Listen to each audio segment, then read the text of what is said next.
할렐루야. 오늘 함께 예배하는 모든 성도님들에게 하나님의 은혜와 능력과 축복이 넘치시기를 주님의 이름으로 축원합니다.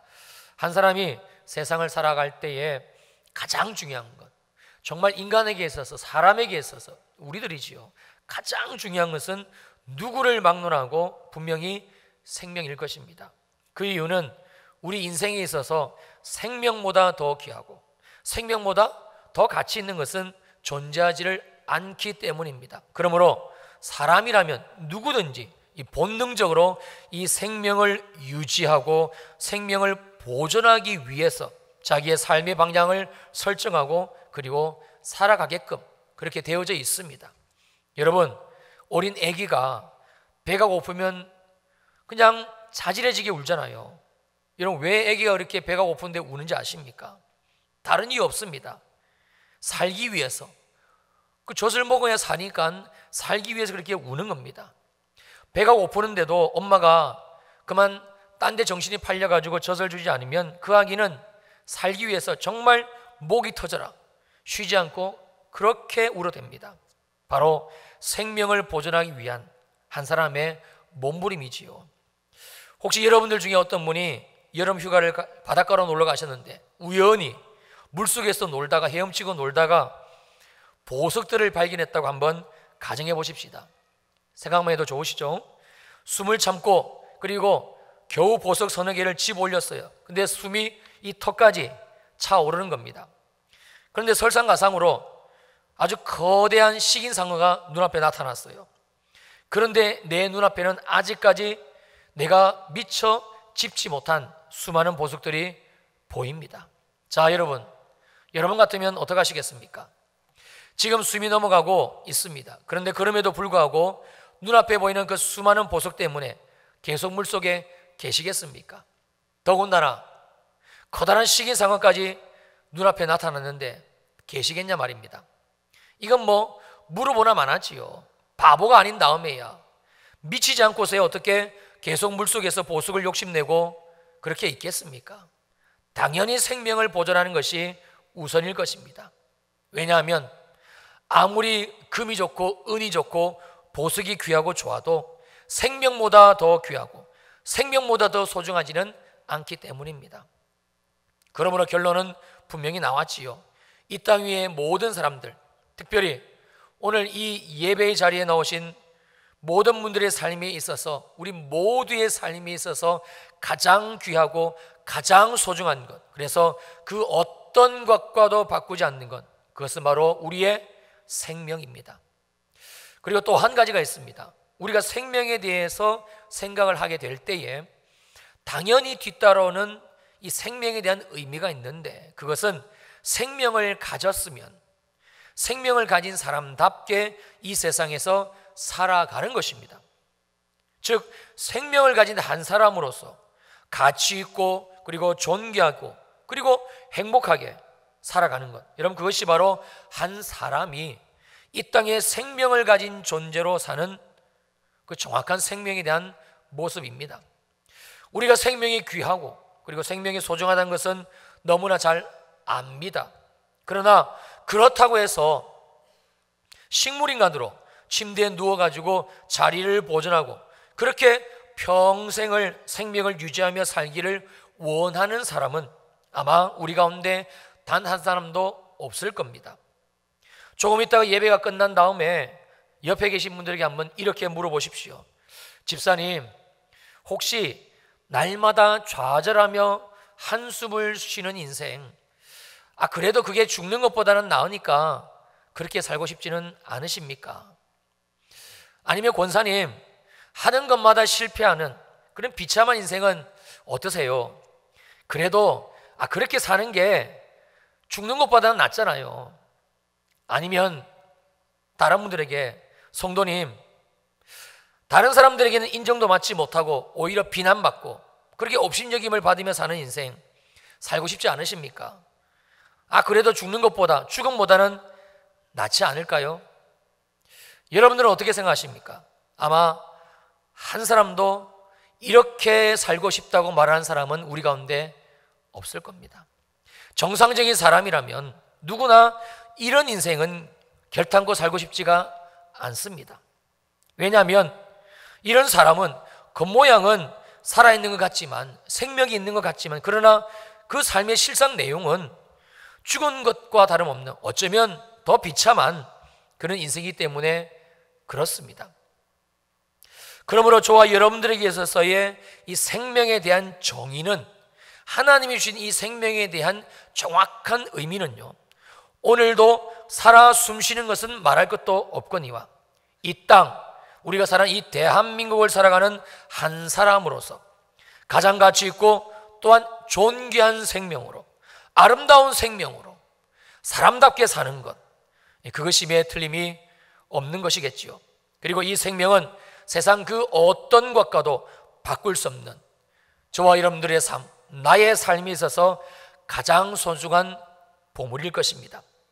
그렇다면 사랑하는 성도님들, 여러분들은 지금 여러분의 삶 속에서, 여러분의 인생 속에서 바로 이 생명, 하나님이 주신 이 생명을 가지고, 그리고 하나님이 내게 주신 이 생명을 생명답게 누리시며 살고 계시는지요? 오늘은 하나님이 주신 디모데후서 이 본문의 말씀을 가지고 바로 이 생명이 정확하게 어떤 루트를 통해서 하나님이 어떻게 우리들에게 이 생명을 공급해 주시는지 알아보며 은혜를 받으려고 합니다. 자, 오늘 본문 디모데후서 3장 16절입니다. 모든 성경은 하나님의 감동으로 된 것으로, 모든 성경, 즉 저와 여러분들이 가지고 있는 이 성경은 어떻게 기록이 되어졌고, 그리고 지금 우리 손에 들려져 있는 것인가? 주님이 오늘 본문 속에서 분명히 말씀해 주시기를 모든 성경, 즉 구약 성경 창세기 1장 1절부터 시작하여 마지막 성경인 신약 성경 요한계시록 22장 21절까지 총 66권, 그리고 1189장으로 되어져 있고, 그리고 54,240절로 되어 있는 이 성경은요, 하나도 빼놓지 않고 하나님의 감동으로 만들어졌다, 즉 하나님의 감동으로 기록이 되어졌다라는 게 오늘 주시고 계시는 주님의 말씀입니다. 여기에서 언급하고 있는 하나님의 감동은 그 원어적인 의미가 하나님의 숨, 하나님의 숨결, 하나님의 호흡입니다. 그래서 이 디모데후서 3장 16절의 말씀을 영어 성경으로 번역해서 보면 이렇게 되어져 있습니다. All scripture is God breathed.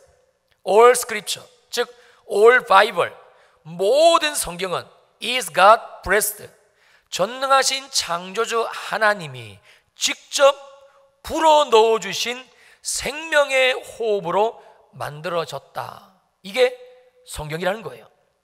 그래서 모든 성경은 하나님이 한마디로 한 글자 한 글자를 직접 주님의 그 생명을 후하고 불어넣어 주시며 만드신 것이라는, 그리고 우리들에게 성경으로 주셨다라는 놀라운 사실입니다. 또한 이 성경이 하나님의 호흡으로 만들어졌다는 의미는요, 창조주 하나님이 인간을 창조하셨을 때의 그 상황을 살펴보면 좀 더 실감이 납니다. 창세기 2장 7절입니다. 여호와 하나님이 땅에 흙으로 사람을 지으시고 생기를 그 코에 불어넣으시니 사람이 생명이 된지라. 하나님이 사람을 창조하실 때, 즉 처음 만드실 때에 작업하신 내용은 땅의 흙으로 우리를 지으신 겁니다. 눈이 만들어지고 코가 세워지고 입도 만드시고 귀도 만드셨습니다. 그리고 발, 다리, 손가락, 발가락, 우리 안에 있는 모든 소화기관, 호흡기관, 우리 손톱까지, 머리카락까지 하나도 빼먹지 않으시고 손수 일일이 우리 주님께서, 그 전능하신 창조주 하나님께서 땅의 흙으로 창조하셨다라는 말씀입니다. 하나님이 만드셨으니 여러분 얼마나 잘 만드셨겠습니까? 그리고 얼마나 아름답게 만드셨겠습니까? 대한민국의 사계절, 그리고 철마다 피는 형형색색의 아름다운 꽃들을 우리가 바라본다면 하나님의 이 미적 감각, 하나님의 이 아름다움을 추구하시고 만들어내신 이 미적인 감각은 세상의 그 어떤 화가나 조각가라 할지라도 감히 따라할 수가 없다는 사실을 우리는 분명히 볼 수 있게 됩니다. 그런 하나님이 우리를, 저와 여러분들을 직접 만드셨으니 여러분 얼마나 아름답게 또 완벽하게 위대한 작품으로 우리를 만드셨겠습니까? 바로 저와 여러분들 하나님이 그렇게 창조하셨다라는 말씀입니다. 그래서 여러분들은 세상에서 가장 아름답고 세상에서 가장 존귀한 분들이라는 사실입니다. 왜냐하면 하나님이 이 땅에 직접 만드신 하나님의 손수 작품이기 때문에 그렇습니다. 믿으시기를 주님의 이름으로 축원합니다. 여러분 제발 하나님의 이 말씀을 믿으시고 여러분 안에 있는 그 자괴감들, 여러분 안에 있는 자기 연민들, 목사님 왜 이렇게 우울한지 모르겠어요. 아니라니까요. 그 우울함, 자기 비하, 그 낮은 자존감. 여러분 요즘 중고등학생들, 청년들 자존감이 얼마나 낮은지 몰라요. 그래서 연애하다가 헤어지면 그 낮은 자존감으로 견디지를 못해요. 내가 얼마나 못났으면 저 남자가 나를 떠났을까? 내가 얼마나 못났으면 저 여자가 나를 버렸을까? 아닙니다. 여러분 그 거짓들로부터 완전히 벗어날 수 있게 되시기를 주님의 이름으로 축복합니다. 거짓이고요, 가짜입니다. 우리들 모두, 여러분 모두는 한 분도 예외 없이 우리 위대한 창조주 주님께서 손수 직접 하나하나 만드신 하나님의 온전하고 완전한 걸작품들입니다. 하나님은 이렇게 땅의 흙으로 우리를 지으신 후에 한 가지의 작업을 더 하셨는데 그것이 바로 생기를 우리 코에 직접 불어 넣어주신 일입니다. 그리고 성경 창세기 2장 7절 말씀은 하나님이 왜 이런 행동을 하셨는지, 즉 우리 코에 생기를 불어 넣어 주셨는지를 분명하게 말씀해 주고 있습니다. 사람이 생명이 된지라. 창조주 하나님이 직접 땅의 흙으로 우리를 만드셨습니다. 아름답게, 그리고 보기에 심이 좋게 그렇게 심혈을 기울여서 저와 여러분들을, 우리를 만드셨어요. 그런데 안타깝게도 아직 그 안에 생명이 없습니다. 살아있지를 않습니다. 그래서 하나님은 당신 안에 있는, 즉 하나님 안에 있는 그 생명으로 직접 우리 코를 통해 우리 속에, 우리 안에, 우리 육신 속에 불어 넣어주신 겁니다. 그리고 이제는 죽은 자가 아니라 겉으로는 살아있는 같으나 그러나 실상은 죽은 그런 존재가 아니라 살아 역동하는, 마음껏 생명을 가지고 하나님이 만드신 이 땅 세상 가운데서 펼쳐 보일 수 있는 그런 살아있는 존재로 우리 인생을 완성을 시키신 겁니다. 여러분 이게 바로 사람입니다. 바로 저와 여러분들의 진정한 하나님 안에서의 모습인 것이지요. 그리고 이때 우리 속에 불어넣어 주신 생기, 즉 하나님의 숨, 하나님의 숨결, 이 호흡이 바로 오늘 본문 디모데후서 3장 16절 말씀에서 언급하고 있는 내용과 동일한 어근, 즉 동일한 단어를 사용하고 있다는 말씀입니다. 한마디로 놀라울 따름이지요. 우리가 지금 가지고 있는 이 성경은요, 이것은 정확하게 따진다면 그냥 인쇄되어 나온 한 권의 책입니다. 학생들이 학교에서 배우는 교과서 책이랑 외관상으로는 다를 게 하나도 없습니다. 신문, 잡지, 소설책, 이런 책방에 가면 책 많잖아요.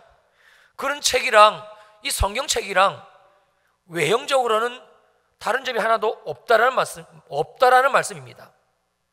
단지 내용면에 있어서 하나님에 대해, 또 예수 그리스도에 대해, 주님의 삶과 그리고 우리에게 주신 구원의 메시지들, 이 말씀들이 기록이 되어져 있다는 것뿐이지 껍데기로는, 외형적으로는 인쇄되었다는 측면에서는 세상의 책들과 하나 다를 게 없는 게 우리가 가지고 있는 이 성경책입니다. 그런데 오늘 본문의 말씀은요, 우리가 가지고 있는 이 입장, 세상 사람들이 가지고 있는 이 성경책에 대한 이 견해를 완전히 뒤바꿔 주고 있습니다. 아니라는 겁니다.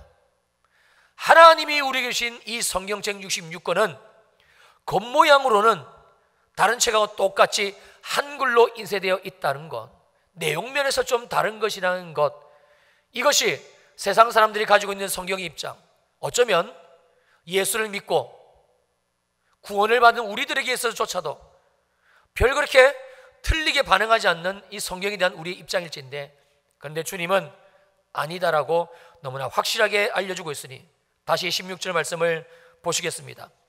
모든 성경은 하나님의 감동으로 된 것으로. 정말 그렇습니다. 너무나 확실합니다.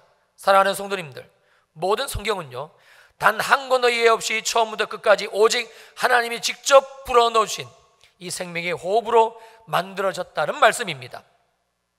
그래서 이 성경을 읽는 자마다, 이 성경 말씀을 묵상하는 자마다 그 사람의 삶에, 그 사람의 영혼에 하나님이 직접 이 말씀에 새겨주신 생명을 지금도 오늘도 우리가 말씀을 읽고 묵상할 때마다 주님은 주님의 그 생명을 우리 속에 후하고 불어넣어 주시고, 그리고 그 창조주 하나님의 생명으로 채워주시며, 또한 하나님이 주신 그 생명력을 가지고 이 땅 위에서 생명을 가진 자답게 우리의 인생을 살아가게 하신다라는 말씀입니다. 그래서 오늘 저와 함께 이 말씀을 가지고 예배하는 여러분 모두는 우리 모두는 반드시 꼭 기필코 이 성경을 읽으셔야 되고요. 그리고 또한 성경을 지금 읽고 계신 분들은 거기에서 멈추지 말고 이제는 하나님의 생명의 공급처인 이 성경 말씀을 매일같이 묵상해야만 하는 것입니다. 이것이 바로 우리를 죄와 저주와 사망 가운데서 구원하신 주님의 뜻입니다. 예수 그리스도께서 저와 여러분들을 그 십자가의 피값으로 죄로 말미암아 죽었던 우리를 다시 살리신 겁니다. 여러분, 에베소서 2장 1절 말씀은 정확하게 이 사실을 이렇게 알려주고 있습니다. 그는 허물과 죄로 죽었던 너희를 살리셨도다. 우리는 예수 그리스도를 믿습니다. 주님이 십자가에 설리신 피로 나의 모든 죄가 사함받았다는 사실을 믿습니다. 장사한 지 사흘 만에 부활하사 죽어도 살고 살아서 믿으면 영원히 죽지 않는다는 이 부활의 말씀, 진리의 말씀을 우리 모두는 믿습니다. 여러분, 아멘이십니까? 아멘입니다. 이 말씀에 우리는 무조건 아멘입니다. 그러므로 우리 모두는 죄에 대하여는 죽은 자들이요 하나님께 대하여는 산 자들인 것입니다. 바로 이 믿음으로 말미암아 우리 안에 내 속에, 바로 우리 인생 가운데 놀라우신 창조주 하나님의 생명이 지금 바로 들어와 있다라는 말씀이지요. 다시 처음으로 돌아가 보겠습니다. 제가 설교 서두에 생명에 대해 먼저 언급을 하고 시작을 했습니다. 기억나십니까? 생명은 소중한 것입니다. 누구에게나 그렇습니다. 생명이 내 안에 가장 귀하지 않은 사람은 단 한 사람도 없습니다. 여러분, 하나님도 마찬가지입니다. 하나님은 세상 누구보다 바로 저와 여러분들, 나를 사랑하십니다. 정말 사랑하십니다. 왜냐하면 하나님이 직접 저와 여러분들을 그 생명을 가지고 창조하셨기 때문입니다. 심지어 하나님 당신 안에 있는 그 생명까지 불어넣어 주시며 우리를 살아있는 생명, 영적인 존재로 주님과 교제하고 주님의 그 뜻 가운데 살아가는 우리 인생을 만드셨기 때문에 그렇습니다. 그런데 우리 모두는 그만 죄로 말미암아 이 하나님의 생명을 잃어버렸지요. 죽은 겁니다. 그래서 예수를 믿지 않는다, 예수의 십자가가 믿겨지지 않는다, 예수 십자가의 죽으심과 부활이 나는 아직까지도 믿어지지 않는다, 그 사람은 겉모양은 살아있습니다만 그러나 실상은 죽은 겁니다. 그러나 우리는 그 예수를 믿기 때문에 주님의 그 생명이 다시 우리 안에 불어넣어 우리를 살려주신 것이지요. 주님은 우리를 사랑하십니다. 우리 모두가 죄로 말미암아 죽게 되었습니다만 주님은 우리를 사랑하시기 때문에 내버려 두실 수가 없었습니다. 사랑하는 가족을 죽음으로 떠나보낸 경험이 있으신 분들은 하나님의 이 마음이 조금이나마 경험이 되실 것입니다. 그래서 하나님은 우리를 다시 살리시기 위해서, 다시 생명을 주시기 위해서 하나님 그 하나밖에 없는 독생자 예수 그리스도를 이 땅에 보내시고, 그리고 십자가의 대속물로 우리를 대신하여 죽이시고, 그리고 우리를 그 생명의 핏값으로 다시 살리신 것입니다. 멈출 수 없고 제한할 수 없는 바로 하나님의 나를 향하신 사랑 때문에 주님은 그렇게 우리를 살리신 겁니다. 그리고 마침내 우리들에게 그 예수를 믿게 하시고 구원하게 하신 것이지요. 하나님의 생명을 다시 우리에게 불어넣어 주셨다는 말씀입니다. 그러므로 너무나 분명한 사실은 오늘 이 자리에 함께 예배하는 저와 여러분들 모두는 세상에 대하여는 완벽하게 죽은 자요, 하나님께 대하여는 살아있는 자, 바로 생명이 있는 자라는 말씀입니다. 그렇습니다. 우리는 이 살아있는 생명을 소유한 자들입니다. 그러나 우리가 이 시간 반드시 짚고 넘어가야 될 또 다른 문제가 있습니다. 그것은 설교 전반부에서도 언급한 바와 같이 숨을 쉬고 있다고, 눈을 뜨고 있다고 다 살아있는 것은 아니라는 사실입니다. 여러분, 살아있는 사람은요, 그 사람은 살아있기 때문에, 자기의 생명을 가지고 있기 때문에 반드시 세상 가운데서 살아있는 그 생명을 가진 사람답게 살아갈 수밖에 없는 것입니다. 특별히 하나님이 주신 이 생명의 가치와 존귀함을 가지고, 그리고 하나님이 우리에게 주신 이 생명을 가지고 우리의 인생을 살아가는 것이지요. 여러분, 그게 하나님이 주신 생명을 가지고 살아가는 사람들의 모습입니다. 그래서 하나님은 우리들에게 또 다른 하나님의 생명을 공급하시는 방법으로 바로 이 성경 66권을 주신 것입니다. 사실 디모데 후서는 바울 사도가 자신의 사랑하는 믿음의 아들 디모데에게 쓴 편지입니다. 그래서 그 내용은 온통 자기의 영적인 아들 그 디모데를 향한 바울의 사랑, 그 바울의 간절한 마음들이 절절히 배어져 있습니다. 오늘 본문 디모데후서 3장 14절 이하에서 계속적으로 언급하고 있는 성경에 관한 내용 역시 이 동일한 관점, 즉 바울이 사랑하는 아들 디모데를 향해서 그 사랑하는 마음으로 썼다라는 관점으로 우리는 봐야 할 것입니다. 바울이 디모데에게 이 성경에 관한 내용을 말하고 있는 이유 역시 오직 한 가지입니다. 그것은 사랑하는 마음, 바로 믿음의 아들 디모데를 향한 그 간절한 마음 때문에 지금 바울은 이 디모데후서 3장 14절 이하 말씀을 주고 있는 것이지요. 우리는 그 사실을 오늘 본문 배경이 되는 디모데후서 3장이 시작되는 그 1절에서의 13절 말씀을 통해서 확인할 수가 있습니다. 여러분, 디모데는 목회자입니다. 저처럼 목사입니다. 그리고 그는 바울이 이 디모데후서라는 편지를 쓸 당시 에베소 교회를 담임하며 목회를 하고 있었습니다. 그런데 여러 가지 큰 목회적 어려움들이 아마 그 당시 디모데에게 있었던 것 같습니다. 한마디로 디모데는 지금 인생 가운데 어려운 시기, 정말 힘들고 힘겹고 그리고 쓰러질 것만 같은 그 인생의 고비들을 넘어가고 있었다라는 말씀이지요.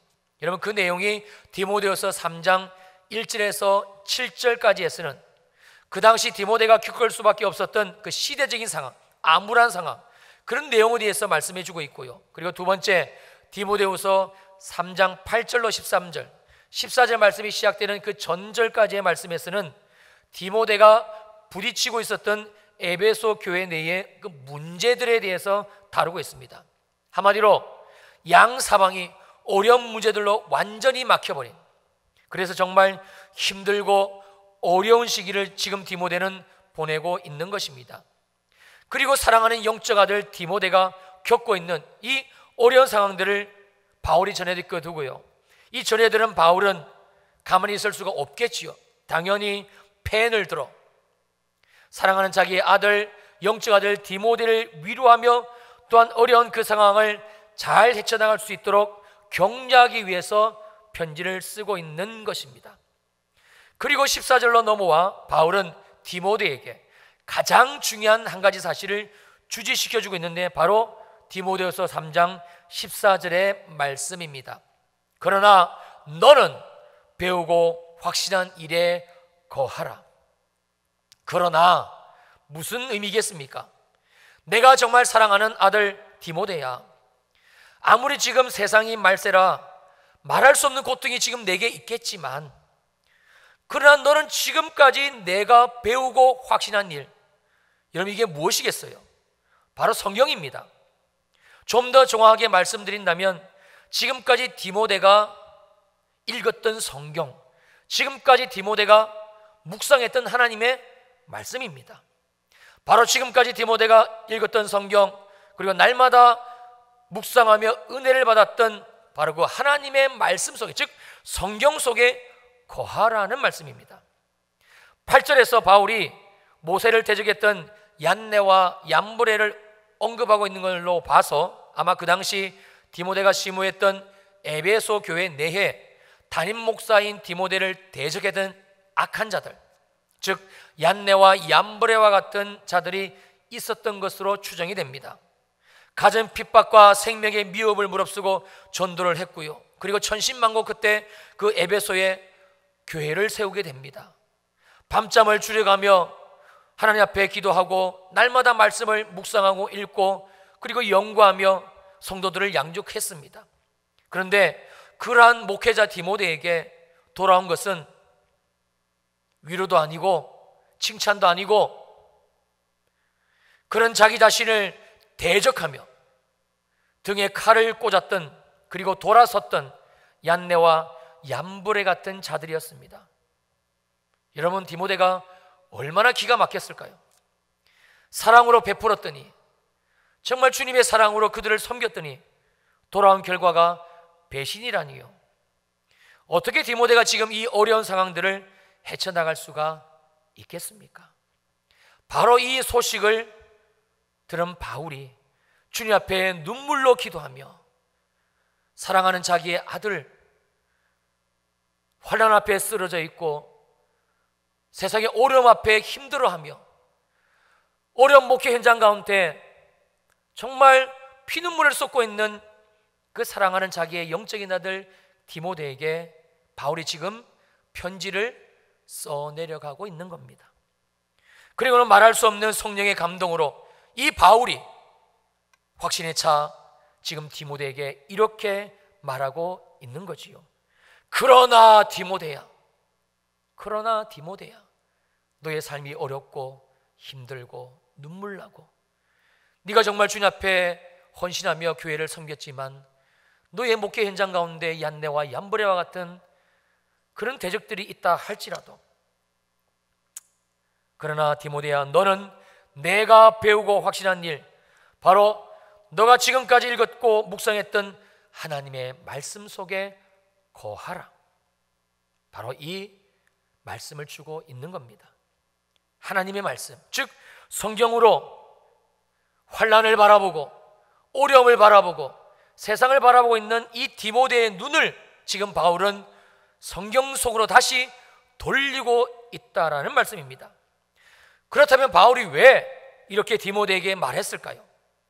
바울은 성경, 즉 하나님의 말씀만이 이 디모데를 건질 수 있다는 것, 이 디모데를 다시 일으켜 세울 수 있다라는 것, 이 디모데를 다시 그 죽어가고 있는, 꺼져가고 있는 생명으로부터 하나님의 생명으로, 하나님의 호흡으로 불어넣으셔서 살릴 수 있다는 것을 너무 잘 알았기 때문이었습니다. 오늘 본문 디모데후서 3장 16절입니다.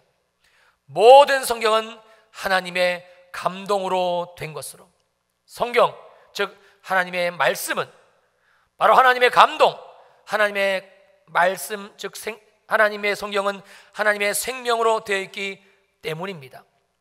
여러분, 14절에서 거하라라는 단어의 원어적인 뜻은요, 계속해서 끝까지 머물러 있으라입니다. 그러니까 시대적 어려움과 목회적 어려움에 완전히 매몰되어 있는 디모데에게 바울은 디모데의 이전 기억을 떠올려주고 있는 것입니다. 힘들고 어려운 그 수많은 고비들을 넘어올 때마다 디모데가 날마다 읽고 묵상했던 그 하나님의 말씀, 즉 하나님의 그 성경으로 말미암아 채워주셨던 하나님의 생명으로, 디모데야, 네가 이겨냈지 않냐? 네가 여기 이 자리까지 견뎌냈지 않냐? 이걸 지금 깨우쳐주고 있는 것입니다. 그래서 바울은 지금 디모데에게 이전에 그의 삶의 생명을 공급해 주었던 하나님의 그 말씀 속에, 하나님의 말씀 성경 속에 다시 네가 머물러 있으라. 너는 다시 그 안에 거하라. 이렇게 권면해 주고 있는 것이죠. 왜냐하면 하나님의 말씀만이 유일하게 우리 인생에 하나님의 생명을 또다시 공급해 주시는 방법이 되고 길이 되기 때문에 그렇습니다. 그런데 말입니다. 여러분, 만약에 디모데가 지금까지 인생을 살아오면서 하나님의 말씀, 즉 성경을 읽지 않았습니다. 그러니 하나님의 말씀을 묵상하지도 않았겠죠. 어쩌면 우리들처럼 예수는 믿지만 여전히 성경과 디모데가 만약에 담을 쌓고 살았다면, 그런 삶을 살았다면 과연 이 시점에서 이 디모데는 어떻게 되었을까요? 바울이 아무리 사랑하는 믿음의 아들이지만, 영적으로 난 아들이지만, 그래서 디모데가 지금 겪고 있는 상황들이 가슴이 너무 아프고 그런다 할지라도 여러분, 바울은 정작 디모데에게 해줄 수 있는 말이 아무것도 없었을 것입니다. 위로는 해줄 수가 있었을 거예요. 그리고 잘해보라고, 다시 한번 힘을 내보라고, 그렇게 격려까지는 해줄 수도 있었을 겁니다. 그러나 바울이 디모데에게 해줄 수 있는 것은 거기까지입니다. 여러분, 이 말씀은요, 하나님이 우리들에게 해줄 수 있는 부분 역시 거기까지라는 겁니다.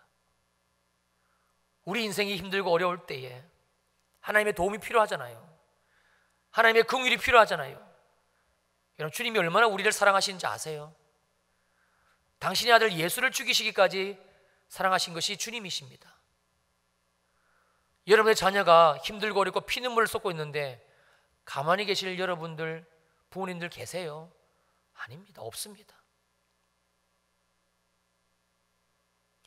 주님은 우리에게 주님의 방법으로, 주님의 그 생명으로 다시 우리의 인생을 불어넣어 주시고, 그리고 생명을 가진 자답게 일으켜 세워주시고, 그래서 우리 인생을 살아가게 해주고 싶으시지만, 우리가 여전히 지금처럼 말씀 읽지 않고 성경 읽지 않고 말씀 묵상하지 않고 성경 속에 거하지 않으면 여러분, 정말입니다, 하나님도 방법이 없습니다. 위로는 해줄 수 있습니다. 우리가 문제를 가지고 주님 앞에 나와 기도할 때 주님이 우리를 위로는 해주십니다. 그래서 많은 분들이 울어요. 근데 세상으로 다시 돌아가면 문제가 사라져 있습니까? 나를 힘들게 한 남편이, 아내가, 그 원수 같은 아무개가 한국을 떠나버렸나요? 아닙니다. 여전히 우리의 인생에 있습니다. 또 무너져 내리고 또 절망하고 또 꺼져갑니다. 여러분, 아이러니하지 않습니까? 내 안에 하나님의 생명이 있다고 주님이 말씀하셨는데 하나님의 생명이 내 안에 있다고, 우리가 지금처럼 이렇게 말씀을 읽지 않고 하나님의 말씀을 묵상하지 않고 이 주신 성경 66권을 그냥 주일날 교회 올 때만 들고 오게 된다면, 요즘은 다 화면에 쏘아주니까 이것도 안 들고 와요. 교회에 또 빛이 되어 있기도 하고.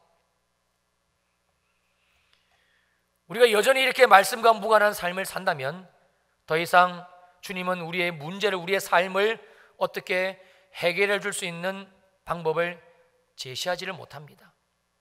사랑하는 성도님들, 우리가 성경, 즉 하나님의 말씀을 반드시 날마다 읽어야 되고 또 날마다 이 말씀을 묵상하는 삶을 살아야 되는 이유가 바로 여기에 있습니다. 성경은 하나님의 생명입니다. 우리가 성경을 읽고 우리가 성경 말씀을 묵상하게 될 때에 바로 이 하나님의 생명이, 글자화된 주님의 생명이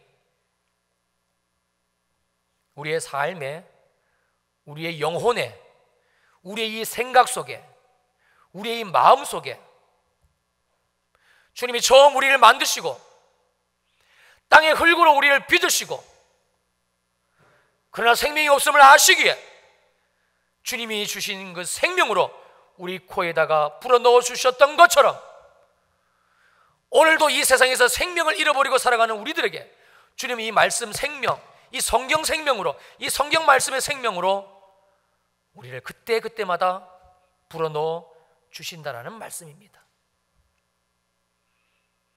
살아있다고 살아있는 게 아닙니다. 주일날 예배 드린다고, 그런다고 주님의 생명으로 살아있는 자가 아닙니다.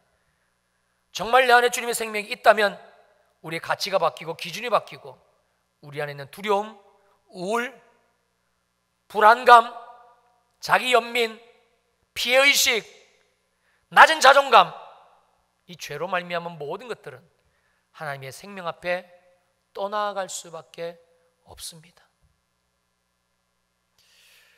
우리가 성경을 읽고 묵상할 때 바로 이 하나님의 생명이 우리들에게 공급이 되어지기 때문에 그렇습니다. 정말 여러분들은 예수 그리스도로 말미암아 새 생명을 받은 분들 맞으시는지요? 그리고 여러분들은 하나님이 날마다 공급해 주시는 이 하나님의 생명, 즉 성경을 읽고 묵상하고 계시는지요? 그리고 하나님이 주시는 그 생명으로 하나님 앞에 살아가고 계시는지요? 생명을 가진 자답게 말입니다.